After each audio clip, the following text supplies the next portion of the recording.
Hey everyone, I wanted to share some examples of assistive technology being used in a preschool as you are finishing up your assistive technology plan for your persona child. So, there are three different levels of assistive technology: low tech, mid tech, high tech, and it is based on the different level of complexity and also cost. So here you have a communication board that's posted at the entrance to a preschool, and this would be considered low tech. But you can see if you look at the board, there's some different greetings and things that children might say when they arrive at school. So low tech is considered simple and easy to use, inexpensive. It doesn't require any programming or power sources. So things like communication boards. For mobility, because it could be something like a grab bar or a non-slip mat. When we do writing activities, it could be a pencil grip or even a slant board. And then for daily living, things like adapted utensils that are easier to hold. I was in an IEP meeting last week, and they actually were saying, with the child having frustration with zipping their jacket, to use a pipe cleaner loop through the piece of the zipper to make it easier to hold on to, which I thought was a great idea.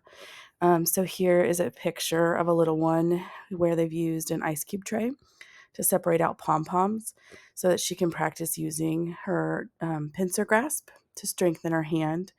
And then where she's placing them, you can see there are little water bottle caps. So this helps her to know where to put them, and it also keeps them from rolling away while she's working. And then here's a couple more examples. So on the left is vinyl stickers that were laminated to the floor in the hallway. And this is a activity that could be used for children who need extra sensory input.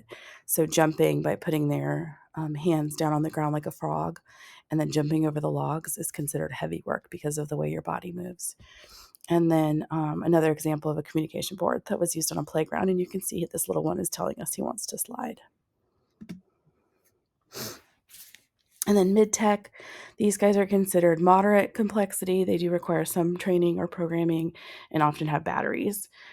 So things like the voice output devices, the ones you see here are called step-by-steps. The Big Mac has a much bigger button. And then it could be something like a spell checker or a calculator, wheelchairs that are manual, walkers, digital timers we use a lot in preschool. So this one in particular was used recently for trick or treat. So each of the step by steps can be recorded by someone saying the phrase, and then we create pictures using Boardmaker to represent what is recorded on the step by step. So all the child has to do is press the button and it will say trick or treat or thank you. And that way they can participate with their peers. Here's another example of mid-tech. So this is an adaptive swing seat that's on a playground. So this provides some extra stability. It's a hard molded plastic seat and has that chest bar that comes down and has a buckle that keeps them safe while they're swinging. And then finally, high tech. These are usually advanced, more complex devices that require training, can be very expensive. Although I will say with iPads, this has become a little less expensive than it used to be. So lots of times this can be different AAC devices. So Proloquo is one we use a lot in preschool.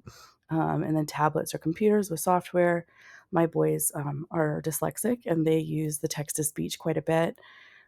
Powered wheelchairs, I'm sure you have seen.